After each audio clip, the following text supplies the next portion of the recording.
You're listening to The Globalist, first broadcast on the 3rd of September 2024 on Monocle Radio. The Globalist, in association with UBS.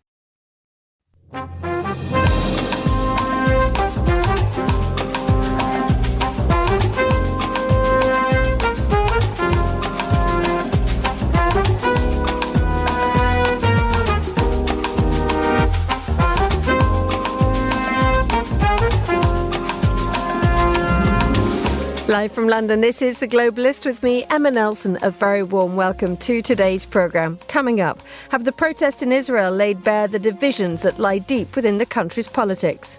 Netanyahu, you killed them. You killed them. It might not have been you who pulled the trigger, but you placed the gun over their head. We look at whether the demonstrations have brought us any closer to a hostage deal.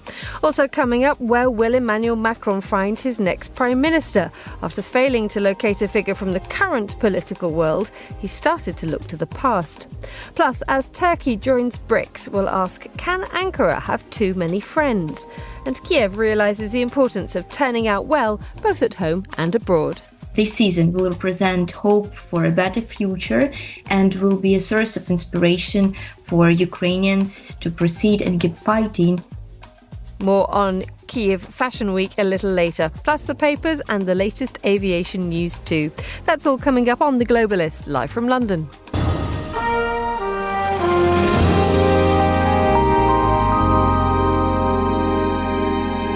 First, a quick look at what else is happening in today's news. Researchers in the US claim to have discovered the launch site of a new nuclear-powered, nuclear-armed Russian cruise missile. Meanwhile, the Russian president holds a meeting today with the president of Mongolia in the capital of Ulaanbaatar in his first visit to a country which is a member of the International Criminal Court. And Pope Francis has landed in the Indonesian capital Jakarta at the start of an historic trip to the region. The 12-day trip marks the longest time he's been away from the Vatican. Stay tuned to Monocle Radio throughout the day for more on these stories. But first, the Israeli Prime Minister, Benjamin Netanyahu, has asked for forgiveness from Israelis for failing to save 6 hostages killed in Gaza. But he said he would not make new concessions to Hamas. This is despite intense pressure from both at home and abroad. The US President Joe Biden said he didn't think the Israeli Prime Minister was doing enough to secure an agreement. Meanwhile, thousands of workers joined a strike yesterday to try to force a deal, causing disruption. Well, I'm joined now by Linda Dayan, who's a correspondent at Haaretz. A very good morning to you, Linda. Good morning. Just walk us through what Netanyahu said yesterday. He gave an extensive explanation, but first of all had to start with an apology. Yes, and that was something that the families of hostages and basically the entire country had been calling for a long time.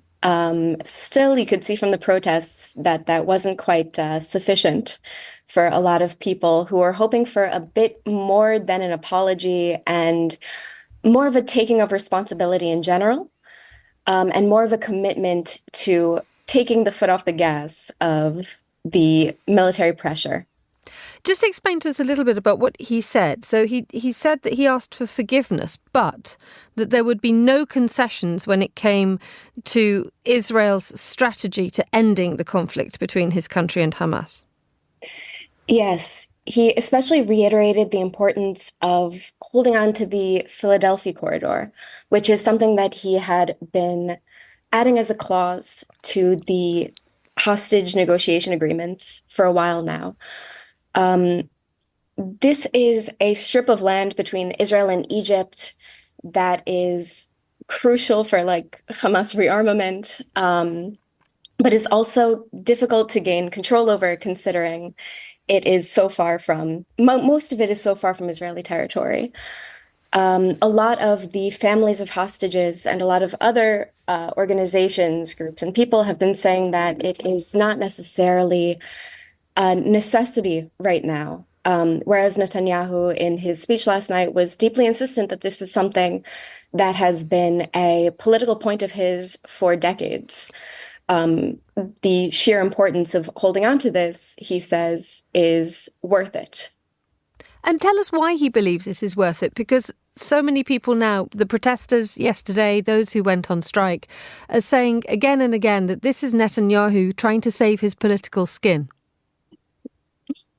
So I'm not sure who exactly is right in this particular scenario. I'm not 100%. I don't know if I can necessarily speak to the military strategy of holding on to the Philadelphia corridor.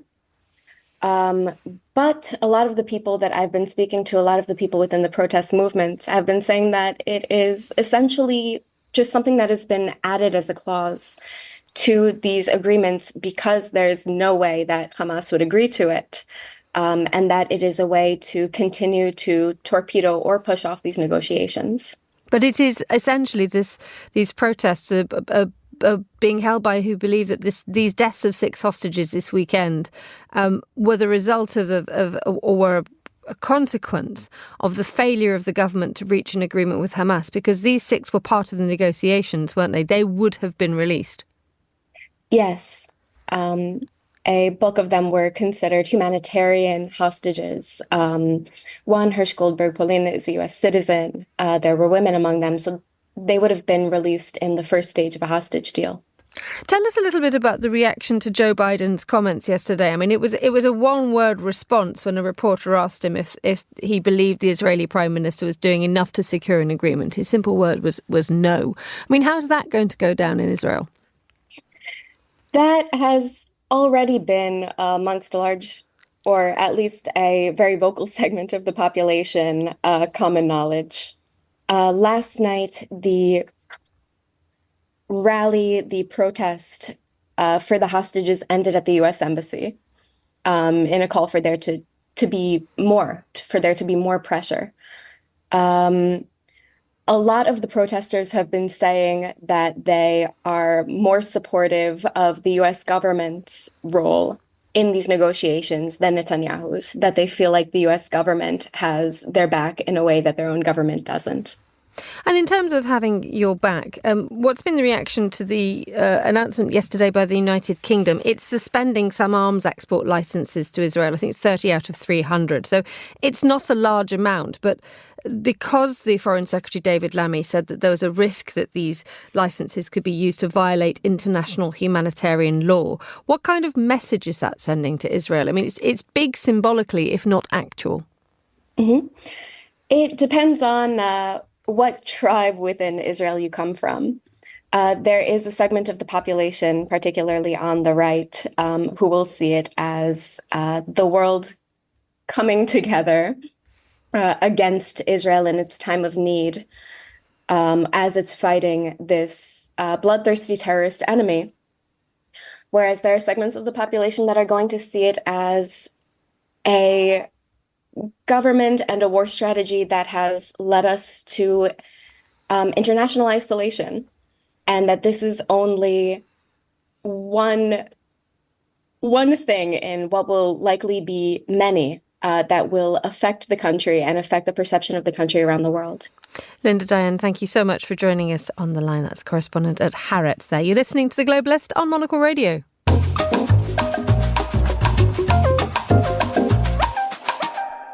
It's 8:08 in Paris, which is where we head next, because we are now 2 months along from parliamentary elections in France, which brought deadlock to the country's politics and placed an almost impossible task upon the shoulders of the man who called it, President Emmanuel Macron. For more than a week, Monsieur Macron has now been trying to find a prime minister for the country. Yesterday, he hosted 2 former presidents and 2 more potential candidates for the job. Are we any closer? Well, to answer that question, hopefully, I'm delighted to say Florence Biedermann, political analyst and former AFP News editor, joins me on the line from Paris. Good morning, Florence. Good morning, Emma. So just recap the sort of revolving door of esteemed French figures happened yesterday at the Élysée Palace. Just sum up what happened. Well, it seems now we are in the final episode of this long feuilleton. Like it lasts since two months now. No new government in France after a legislative election that were lost by Emmanuel Macron. He lost his majority. So now we have in parliament 3 blocs, more or less equal. The first one is the bloc on the left. The second one is Macron's centrist bloc. And the third one is the far right. So now the problem of Macron is to find a prime minister that won't be immediately censored in parliament, either by the left or the right or the center or whatever. And this comes as very difficult because nobody wants far left ministers on the right side. The left refuses any minister that will represent a continuation of Macron's policy. And eventually, like the moderate right doesn't want to take part in any government because they wait for the next election, presidential or legislative, hoping to come back to power. So, which means that Emmanuel Macron is consulting people, like, as you said, he received yesterday François Hollande, the former socialist president, then Nicolas Sarkozy, the former right president. He received also the two most serious, apparently, potential candidates for the role of PM. But you never know with Emmanuel Macron. You know, he can very well take another decision at the last minute. So who will be the next PM is still completely an open question today. And honestly, I have no answer. Maybe we will have one today or tomorrow, or, you know, Emmanuel Macron can still wait another few days. It's an incredible situation that one of the world's most influential countries finds itself in. Let's talk about these two candidates who went to see Emmanuel Macron yesterday. We had Bernard Cazeneuve from the centre-left and Xavier Bertrand from the centre-right. These are characters from France's political past. Yeah, absolutely. They are quite famous. You know, Bernard Cazeneuve was the prime minister of François Hollande, the socialist president who was Emmanuel Macron's former boss, and which Macron rejected as not active enough, not reformist, not dynamic enough. So the fact that he chooses the former prime minister of this president would be kind of a symbol of, you know, you go back to the old world somehow, this old world that Macron promised to, you know, to change completely with new way of making politics. And the same also is true for Xavier Bertrand, who was former minister of labor and of health under Jacques Chirac and Nicolas Sarkozy, who are also like former conservative presidents. So somehow, if one of the two is chosen, it will be kind of acknowledging that, you know, the old world is back. But behind all this, there is also this fear for Emmanuel Macron that his legacy, his reforms could be completely undone and reversed by the next prime minister. So this is also what he has in mind when he has to choose someone for the assignment. That's why the situation is so difficult for him. And indeed, even those from the left, I mean, we have the sort of the far left, France Unbound, LFI, have already said that Bernard Cazeneuve, himself a left-winger, belongs to the old world and that they will say no. I mean, does one get the impression that it doesn't really matter who Emmanuel Macron fields as a candidate? Someone from somewhere will try to block it. Yes, but will those someone will have a majority? That's the point. So it seems LFI, like the far left, doesn't want Cazeneuve, but all the other components seem to be able to accept him, even the far right. You know, of course, Emmanuel Macron asked everyone around what would be their reactions.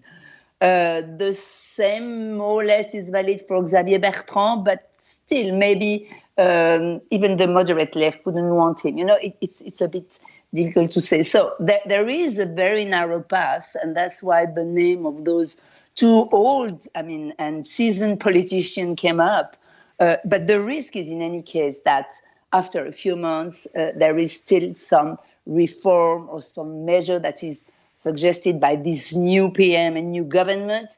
And then there will always be the risk of censorship, you know. So whatever Macron chooses, the situation still seems pretty unstable.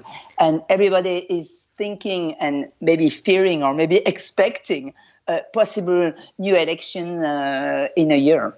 And why would he call on the likes of François Hollande and Nicolas Sarkozy to come in and one gets the impression sort of consult to help him make the decisions? I mean, socialist François Hollande is one thing, but Sarkozy still has influence, despite the fact that he carries a criminal conviction with him now. Absolutely. I mean, this is so I mean, you know, this is France. I mean, you cannot believe it. Yes, he has been sentenced like to jail in several trials, but he appealed. So now he has not been still like finally convicted, and that this man still plays a role. But the point is, it doesn't play such a big role in his party, Les Républicains, because they don't even follow his advice. Like Sarkozy would want an alliance of the conservative right with Macron, and the conservative right leader, the new leader, refuses. Like he says, if we get into this coalition, we are lost. Like we would be absorbed by Macron, and we won't be able to get out of it and to have our own identity. But he is close to Macron. Macron has been seeing him regularly since years, and somehow, yes, you can see some parallels between the two men, between their conviction of being leader that will change everything around them, this kind of dynamism, and on some ideas, it seems Macron is closer to Sarkozy than to Hollande. And looking at the overall effect that this has on France, I mean, you've already spoken of the threat that this whole process has on the legacy of Emmanuel Macron. But in the more immediate situation, what is the effect of the absence of a government in France? Well, of course, it's negative. I mean, in the business circle, for many reasons, everybody is expecting what will come. The budget has not been adopted yet. It has to be presented to Parliament in October. So there is no decision on this coming, whereas the public finances are really, the debt, the internal debt is growing and growing. I mean, you definitely need measures and a new government that will put some order to this. So the atmosphere is kind of waiting, and everybody becoming more and more impatient, and not only the political analysts, but for the economy. I mean, it creates an uncertainty that, of course, is negative and shouldn't last too long. If not, it will be really, it will have a very negative impact. Where's the deadline on this, Florence? I mean, by the October the 1st, a new government has to get the budget law drafted and filed. But apart from that, is Macron against a clock here, or is he able to take a little bit more time? Yes, he has, again, maybe a few days, but, I think his margin is really, really narrow now, because he cannot play on and on with this game. Okay, he pretended he wouldn't take any decision during the Olympic Games. It was kind of parenthesis, fine. Now the games are over. The Paralympics are playing now, but it's kind of different situation. So everybody, I mean, he cannot, procrastinate that much longer. I would say it's a question of days before he gives his answer, because, he knows the situation. He has all the elements in hand, so he just has to decide. And what's the popularity of Macron now? I mean, given the fact that he has managed to completely put explode Parliament and explode France's politics in the space of 6, 7, 8, 9 weeks. It's very low. I mean, there was a poll recently saying that 51% of the French would favor his destitution, him being ousted. I mean, this is one of the suggestions of the far left party, France and Baud. They say enough. Like, he's not a Democrat. He refused to see the result of the election and the fact that the left came first in these elections, because Macron refused to accept their candidate as prime minister. They suggested a name and he said no. So this proposal seemed to have convinced 51% of the French, and which is a first, in French political life, to want to see the destitution of your own president. So I think it says a lot about the fact that after the election, already this snap election he convoked, nobody understood the decision, even inside his own party. So he has lost popularity, of course, but even inside his own party, because this decision had for result that dozens of Renaissance, like his party's MPs, were not elected. So definitely he's pretty isolated and really cornered in a situation somehow he provoked, but the results he never wanted, I guess. Florence Biedermann, thank you as ever for joining us on the line from Paris. Still to come on today's programme, how the US and its media see the outside world. Americans are solipsistic. So until there is a direct attack on American interests, either abroad or an attack on the United States itself, most Americans are pretty complacent about foreign policy. Stay with us on The Globalist. UBS has over 900 investment analysts from over 100 different countries. Over 900 of the sharpest minds and freshest thinkers in the world of finance today. To find out how we could help you, contact us at ubs.com.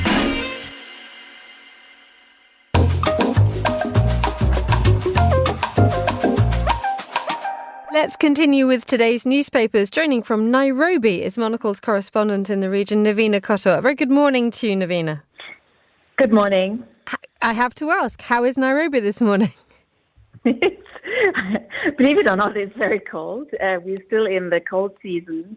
It's been cold and rainy since I came back from Europe. I think it's hard to imagine sitting in Europe right now, that it could be 6 to 12 degrees at night, and we don't have heating, so it's a bit miserable.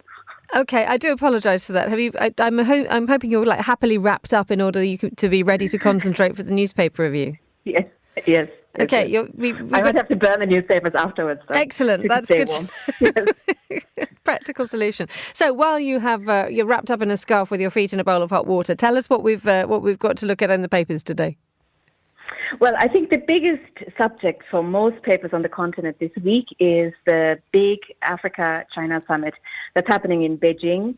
It's the first summit since 2018. It was disrupted by the corona pandemic, and I think it's important to remember that usually more African presidents travel to these kind of summits in China than they do to the General Assembly.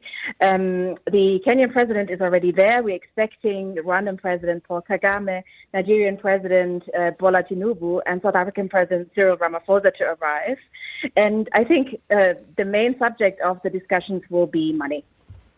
Just explain to us about the sort of incredibly complicated relationship from within between China and the various countries that it does business with, but also the possibility of collective power when you have countries from right across the continent going to Beijing.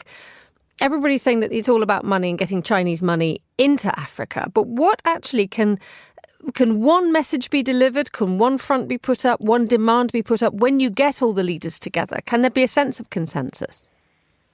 Yes, there is a lot of discussion about this. Who benefits more from this relationship? Is it the continent or is it China?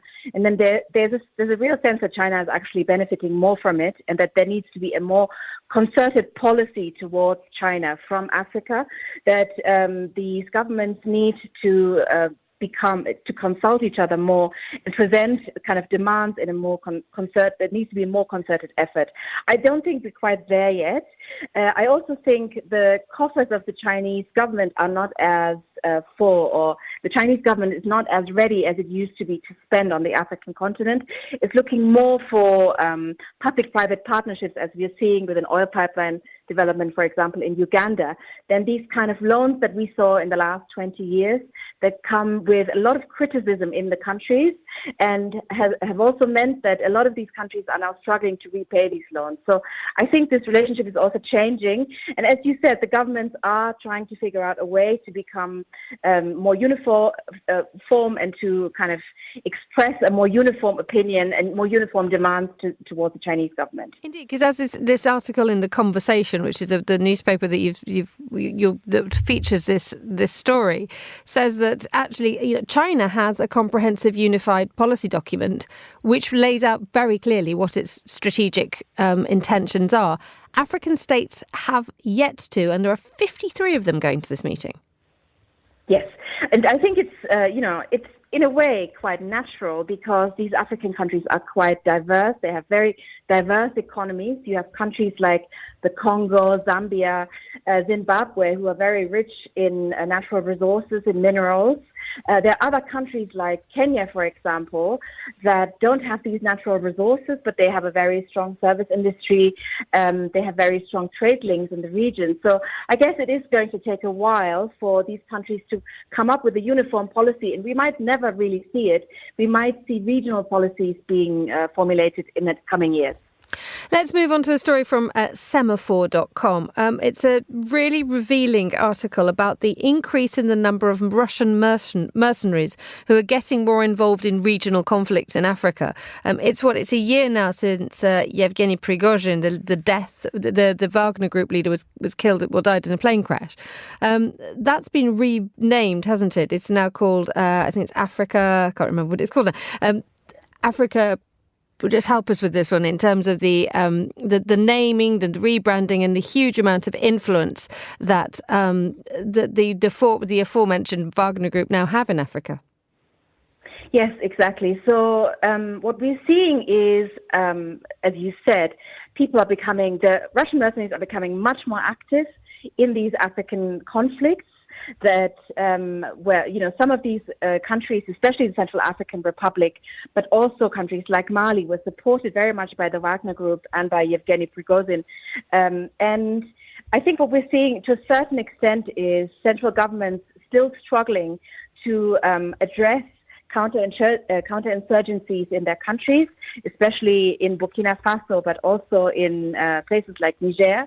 And so there is an increased activity by Russian mercenaries in Africa, and we're likely to see it into the coming year. At least that's what certain analysts who Semaphore have spoken to are saying. It's Africa Corps. That was a name that escaped me. I mean, how much of a role now do Russian mercenaries play in the conflicts across Africa? I mean, we mentioned, and this article mentions, the increase in the number of mercenaries out there. But when you have mercenaries placed in lots and lots of different countries, how does that sort of shift the plate tectonics in terms of the way that conflicts are run and their outcomes? I think it's important to understand that these operations are very much focused on stabilizing the central government.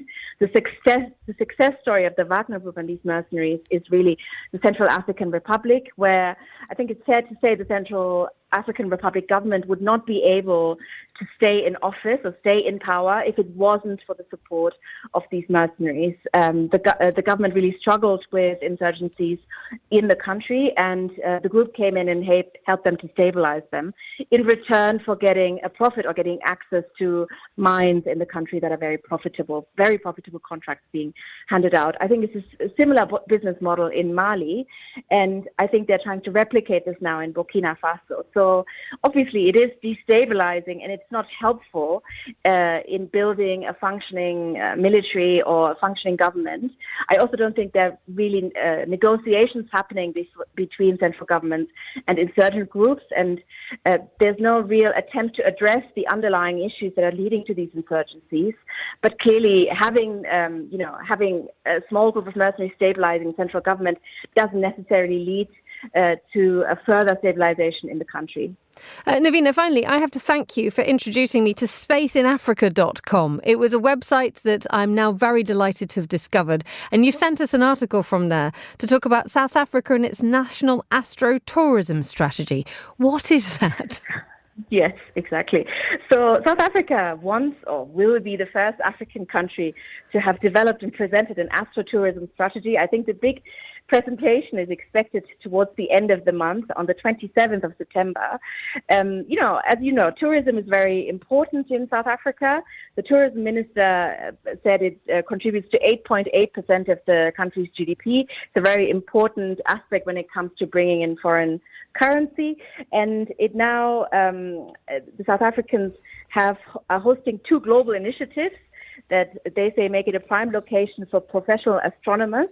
And they have placed an international radio telescope in South Africa, in the Cape area, in a place called Sutherland. And they want to turn that into an astronomical hub where people are able to sit side by side with researchers to basically get a sense of the gateway to the universe and stargaze.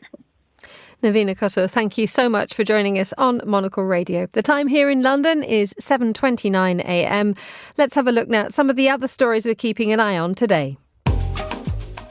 Researchers in the US claim to have discovered the launch site of a new nuclear-powered, nuclear-armed Russian cruise missile.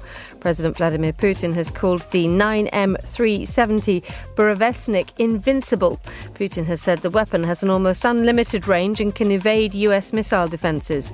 But some Western experts say it won't add capabilities that Moscow doesn't already have and risks huge errors. Meanwhile, the Russian president will hold a meeting today with the president of Mongolia in the capital Ulaanbaatar in his first visit to a country which is a member of the International Criminal Court. The ICC issued a warrant for his arrest nearly 18 months ago on charges of war crimes in Ukraine. Brazil's Supreme Court has backed the decision to shut down the social media platform X in the country for failing to comply with its orders. The company's been told to block dozens of accounts accused of spreading disinformation. Its owner, Elon Musk, says it amounts to illegal political censorship. And Pope Francis has landed in the Indonesian capital Jakarta at the start of an historic trip to the region. The 12-day visit will mark the longest time he's been away from the Vatican. After Indonesia, his visit will also include Papua New Guinea and Singapore. This is The Globalist. Stay tuned.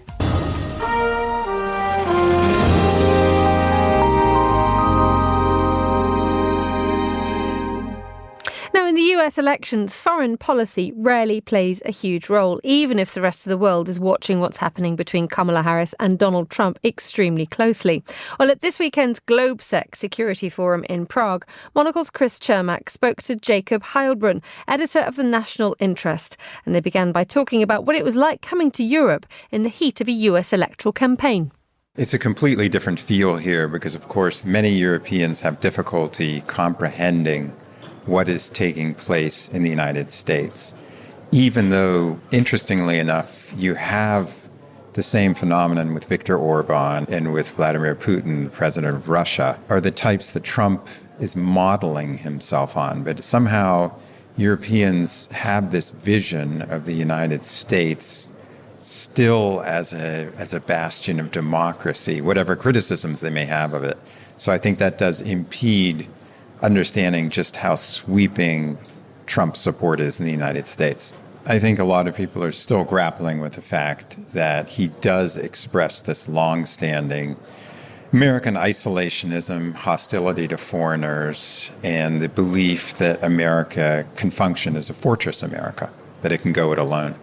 Does it surprise you that foreign policy is not playing a bigger role in this campaign, given that many of the things we would be talking about here, Ukraine and Russia obviously being at the forefront of that, do very much, one could certainly make the argument, represent a threat to U.S. national security as well? And yet it's not really reaching into the American dialogue anymore, is it? 2 years ago, maybe, but today, not so much. No, it rarely does unless there's an acute national emergency. Americans are solipsistic, and there was a famous article once called The Illusion of Omnipotence, which America enjoys. So until there is a direct attack on American interests, either abroad or an attack on the United States itself, most Americans are pretty complacent about foreign policy. Maybe to that point, looking back a little through history and some of the lessons of history, you've written a long essay about kind of the legacy of Ronald Reagan and what he means for the United States. He is somebody who will be remembered very fondly in this part of the world where we are today, in Eastern Europe. How would you say he is seen in the United States today? There's a clash inside the Republican Party that is brewing right now. The Trump faction seems to excommunicate the great communicator, as Reagan was known, from the ranks of the Republican Party. Trump himself said in 2018 that he was, quote, far greater, unquote, than Reagan. But that's also just Trump kind of being his self-aggrandizing, or does it really say something to you about how Reagan is perceived? It does, because there was a Pew poll showing that I think 37% of Republicans now view Trump as greater than Reagan. The whole mission of Trump and his cadres is to expunge the pro-democracy agenda and the free enterprise agenda as well that Reagan espoused. They want to go back to nationalism, high tariffs, an America First foreign policy. And they're also anti-immigration. Ronald Reagan was steadfastly in favor of more immigration to the United States. How much do you really feel that is reaching through, I guess, on policy within the Republican Party? Because certainly, despite Trump's efforts, the persona of Ronald Reagan is still somebody who is very recognized within the Republican Party. But as you say, the actual policies that he espoused really wouldn't have any place in the party today. No, they wouldn't, though there is still a contingent in the Senate that espouses the Reaganite credo. In the House, it's been largely extirpated. However, if Trump loses the election in November, then there will be a battle royale in the Republican Party that will center to some extent on the Reagan legacy. Whereas people like Nikki Haley will say, well, we told you so, that if you followed this Trump path, it led to electoral disaster. So we need to revert to the Reagan model. When you talk about that battle royale that might happen, I do also wonder, frankly, where you come into that, if I could put it that way, or the National Interest as a magazine, as an ideology, given that it was founded by the neoconservative movement. Where does that movement, which is so closely associated with the Iraq War, of course, still, but where does that movement kind of stand today? How does that version of American foreign policy kind of try and assert itself in that battle royale that you're talking about? Well, the National Interest is fundamentally a realist publication, which actually Irving Kristol was one of the founders, as well as Owen Harries, who was an Australian. So I think we take a somewhat more nuanced view of these developments. I myself am not an active participant in these Republican debates. I'm chronicling what's going on and serving sort of as an interpreter, or trying to serve as an interpreter to a broader audience. I think the Reaganites will try to make a comeback. The question is, how resistant is the Republican Party to that? How perduring will the Trump influence be in the Republican Party? Is it based around Donald Trump, which it may well be, or does it have a broader purchase inside the GOP? These are the fights that are going to erupt in November, should Trump lose. If he wins, it's over. He will completely expunge the Reagan legacy from the Republican Party, and Reagan will no longer be an icon for conservatives. It will be completely Trump's party. Among the American people, do you get the sense that we, I'll include myself as an American here, have turned somewhat towards isolationism over the last couple of years, or is that something that the Trump wing of the Republican Party is kind of making too much of, and we're actually a little more global than they would like to think? I think the country is more global. The business interests, our corporate interests, we are firmly wedded to the global financial system. We profit from it. What I tried to show in this book that I just wrote called America Last was that Trump has revived an older Republican tradition of looking benevolently at foreign autocracies, at reviving America first, at being wary of foreign alliances. All of these things erupted after World War I, and then they persisted and gathered steam during the 1930s. I was saying here at GlobeSec, the 1940 Republican convention was actually kind of crucial because the Republican Party could have gone completely isolationist at that point. So there was all of these trends. Trump has picked up on a wing of conservatism and revived it. I don't think that it represents it represents a chunk of the country, maybe 30, maximum 40%. But that's why I don't think he's going to win this fall. It's still a slice of America. It doesn't represent the predominant opinions of Americans.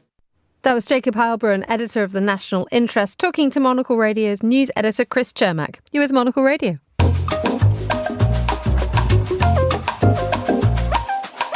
9:38 in Ankara, 7:38 here in London. Now, Turkey has formally asked to join the Brics group of emerging market nations. Ankara is seeking to further its influence and reach beyond its traditional Western allies. Well, Ruth Michelson is a journalist and Middle Eastern correspondent and joins me now. Very good morning to you, Ruth. Good morning. Is there any great surprise in this announcement? Well, only in the sense that Erdogan, and I guess therefore Turkish foreign policy more broadly, is sort of trying to do two things at the same time. So some of the reporting that we've seen around this, mainly coming out in Bloomberg and then being reflected in some of the reporting in the Turkish domestic press, is that in the view of the Turkish president, Recep Tayyip Erdogan, this is sort of a paraphrase, but this idea that the geopolitical center of gravity is shifting away from developed economies, and Turkey is trying to make alliances, deeper alliances with countries like Russia and China, which has obviously displeased a lot of its Western allies over the past few years, particularly since the invasion of Ukraine. And mention of this, that this is mentioned in the Daily Sabah Turkish newspaper, that this is all because of Turkey being refused, or not exactly being refused, but progress of membership of the European Union not going the way that Turkey wants. But then if you look at some of the reporting around that, I mean, this is from Anadolu, the state news agency. There's literally a quote from Erdogan from just a few months ago, back in June, talking about how Turkey also wants to be a full membership of the European Union. So to say that this is potentially a little bit contradictory, or Turkey sees itself as doing two contradicting things at the same time that Erdogan believes will be to Turkey's benefit, extremely on brand for Erdogan. Absolutely. I mean, just to add to your list, I think I've spotted his call for the UN Security Council to expand before its 5 permanent members, and also wants to join the Shanghai Cooperation Organisation as well. I mean, how can he try and be everybody's friend? He's becoming like the bat from Aesop's fable. Well, I mean, this has proved to be a successful strategy in a lot of ways for Turkey. It's because of its geopolitical placement, because of the kind of foreign policy that Erdogan has pursued over his decades in power, has tried to position itself as this country that is a bridge between different nations, and therefore can be trusted with difficult diplomatic talks. So, for example, the grain initiative around Ukraine is something that Erdogan is particularly proud of. And, you know, when there has been pushback from other NATO countries about Turkey's continued relationship with Russia, despite the invasion of Ukraine, Turkey can position itself and say, well, but we're needed as this one of the only countries that can talk to Putin. And this is something that, you know, Erdogan sees as a key advantage for Turkey. And so now with this idea around Brics, you know, this is something that he can try and parlay what he sees as a diplomatic advantage into potentially an economic one. It becomes slightly more complicated, though, with Brics, doesn't it? Because they are actively, with the inclusion of the likes of Russia and China, seeking an alternative to the Western order. And that has become very much a priority for Brics. If Turkey were to associate itself so closely by becoming a member, that does risk pulling it away from any chance of becoming a member of the EU. It opens up problems with the likes of NATO, the United States, etc.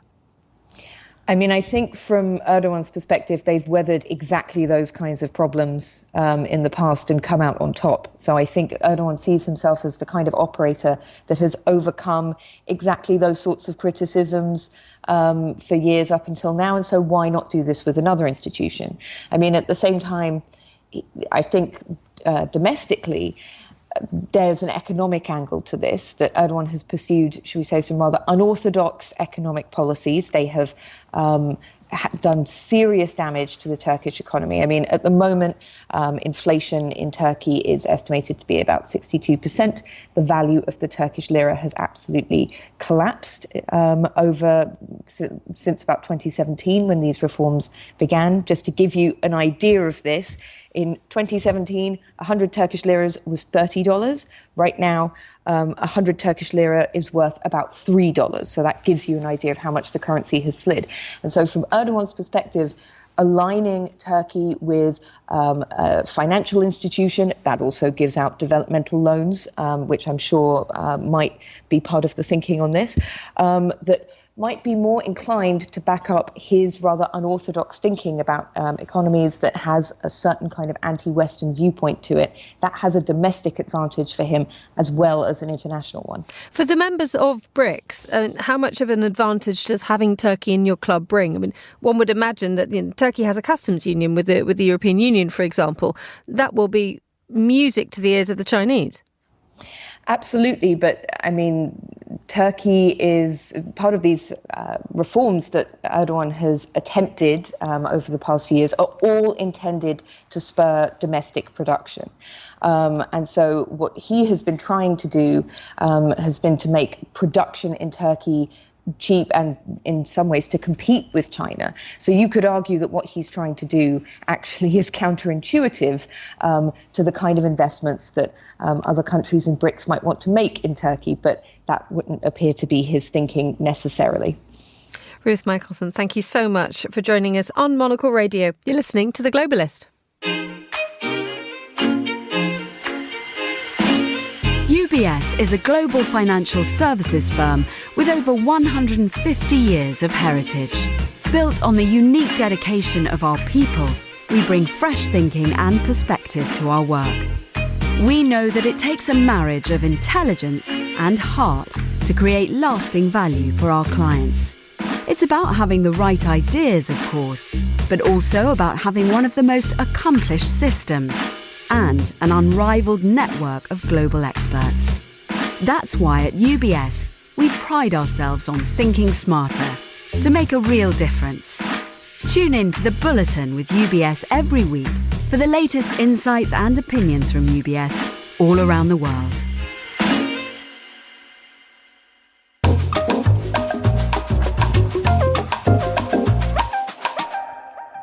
It's just nudging 7:46 here in London. It's time to talk aviation now with Murdo Morrison, Head of Strategic Content at Flight Global and a regular on Monocle Radio. Welcome back, Murdo. How are you?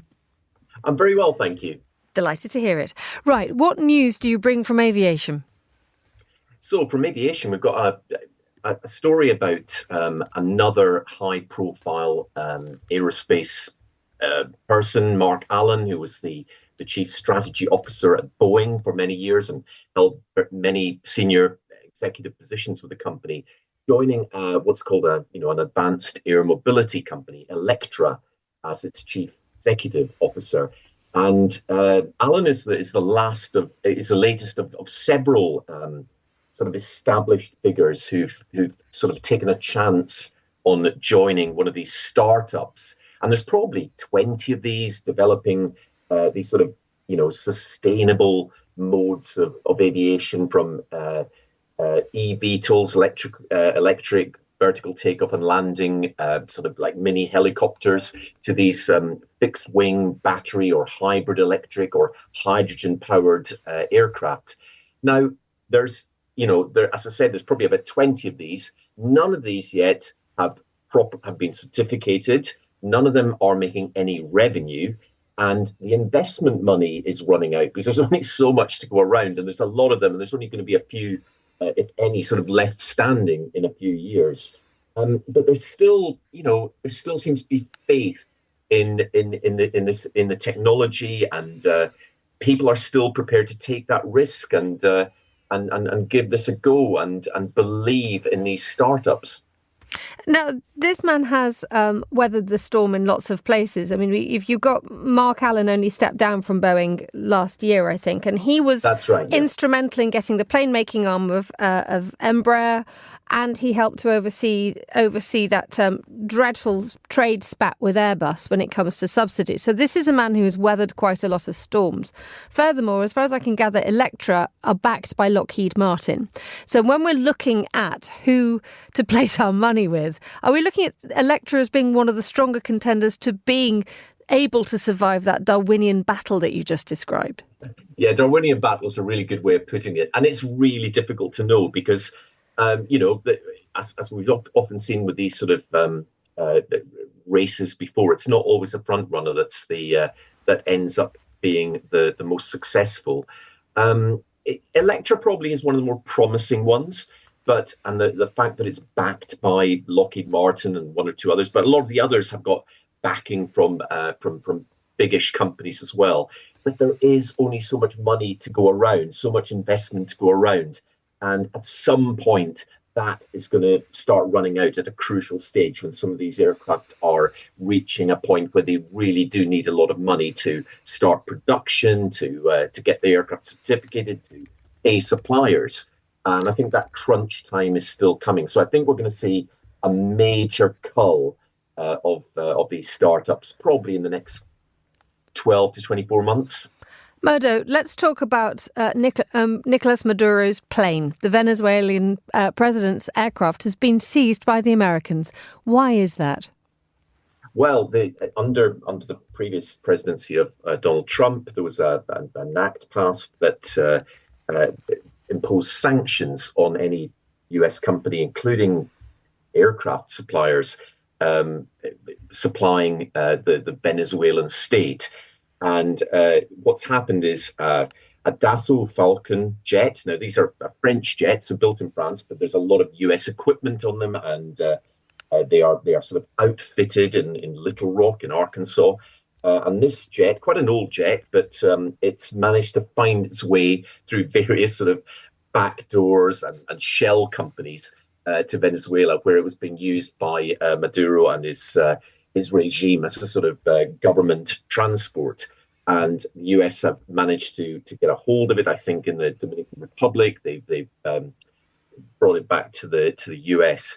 And the government, the Attorney General, is sort of saying that they are going to be they're going to clamp down on these sort of instances where sanctions are being broken. Very briefly, Murdo, just explain to us, how often do planes become part of the geopolitical row? Quite often, yeah. I mean, we've seen quite a few instances of this, and especially when you've got sanctions, countries like Iran and Russia now, obviously.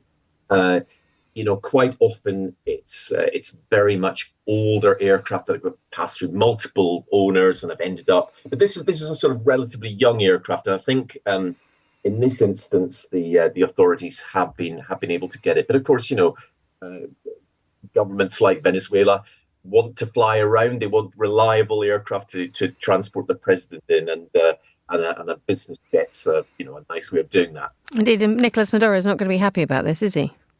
He's not going to be very happy at all. No. I mean, his alternative is maybe to fly a sort of Soviet-era aircraft that probably not as safe as a Dassault Falcon jet, and certainly not as comfortable. Two different things. Murdo Morrison, Head of Strategic Content at Flight Global. Thank you so much for joining us on Monocle Radio. You're listening to The Globalist.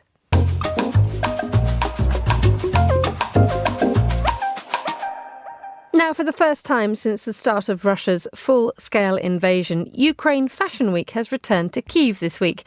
In 2022, its organisers launched the Support Ukrainian Fashion initiative, which allowed designers to showcase their collections in other fashion capitals such as London and Copenhagen as part of the event. Well, at this year's edition, more than 50 new and established brands will take to the runways. Lisa Usheka is Head of International Communications for Ukraine Fashion Week, and she joined Monocle's Tom Webb to discuss the importance of the event's return. Tom began by asking her how Ukraine Fashion Week differentiates from the rest of the world. So the Ukrainian Fashion Week is the oldest fashion week in Central and Eastern Europe. And Ukrainian Fashion Week is having the 27 years, and with this welcome back season to Ukraine, it will be the 55th season of Ukrainian Fashion Week. And the peculiarity of the Fashion Week is that despite any challenges, crises, and any circumstances happened and happening now, we haven't skipped a single season. And even after the start of the full-scale invasion, we have started the Support Ukrainian Fashion initiative and supported Ukrainian designers globally within the international seasons format. So we had this 55th season in 27 years without any interruption, even during the war. And how has the experience been for you putting together a show of this nature during a time of war? Of course, our biggest challenge is the war itself and everything it brings. Missile attacks, power outages, and in case of air raid alarm, we'll have to interrupt the shows and presentations and ask guests and teams to proceed to the bomb shelters. Both main Ukrainian Fashion Week location and all venues will have either shelters on site or within 500 meters away. So this requirement is outlined in the contracts between Ukrainian Fashion Week and the participating brands, and that is something new that we never had. So, of course, that is a new reality, and we will also have powerful electric generators at all venues, so we cannot stop the show when it's a power outage. A particular challenge for our team is our commitment to holding the season at the high level that we always had, and that is expected of us, and we are doing everything within our power we can to maintain our standards even in the wartime. This is difficult both logistically and emotionally, but we are working 24/7 to make it happen. And of course, it's hard to talk about some positive side, but now more than ever, we feel that the industry, as all Ukrainians as well, is united like never before, and this helps us to withstand, preserve, and create. Clearly, it's an incredible moment for you. Personally speaking, how emotional are you going to be once things kick off? Of course, we are extremely thrilled to bring Ukrainian Fashion Week back to Kyiv. We have our concerns due to the unpredictable situation, but we try to be well prepared for anything that may happen, as it's our reality that we live in for more than 2.5 years. But to have Ukrainian Fashion Week on the home soil, it's extremely important for us, and we are all excited, and we had immense support from designers, as we have 50 brands on the schedule, and some days the events are taking place each half an hour. So we have amazing support from the designers, and of course they are our biggest inspiration because they are create despite the war and despite destruction and everything that's happening now in Ukraine. How important is fashion to Ukraine's soft power, its image around the world, its economy? The return of Ukrainian Fashion Week to Kyiv and the fashion during the wartime, it's a sign of support for the fashion industry and tens of thousands of professionals involved in it. Of course, it supports the economy because brands will receive orders on the new collection, which means that the industry workers will have their jobs. And for cultural life, it's not just about preserving the culture that Russia is trying to destroy, but it's also creating something new. And Ukrainian designers, they are creating despite all the challenges, including air raid alarms, missile attacks, constant bad and tragic news. And we believe that now they are creating the future, and their collections that will be introduced at Ukrainian Fashion Week, this collection, they embody hope. And this season will represent hope for a better future and will be a source of inspiration for Ukrainians to proceed and keep fighting. But we had a great support, and a First Lady of Ukraine, Olena Zelenska, she took part in our appeal about return of Ukrainian Fashion Week back to Kyiv, and she always has outfits made by talented Ukrainian designers, and she supports them, and she also conveys messages through her power outfits, and that is all created together with talented Ukrainian designers. And we are happy that we could unite it, all of us together in this special event. That was Lisa Ushcheka, who's head of international communications for Ukraine Fashion Week. She was talking to Monocle's deputy head of radio, Tom Webb. And that's all the time we have for today's programme. The warmest of thanks to all my guests, and thanks to the producers, Christy O'Grady and Anita Riotta. Our researcher was Sana Jumani, and our studio manager, Flynn Simons, with editing assistance from Jack Dewars. After the headlines, there's more music on the way. Stay with us because the briefing's live at midday here in London. Hope you can join me for that if you can. And the Globalist is back at the same time tomorrow. But for now, from me, Emma Nelson, goodbye. Thank you very much for listening.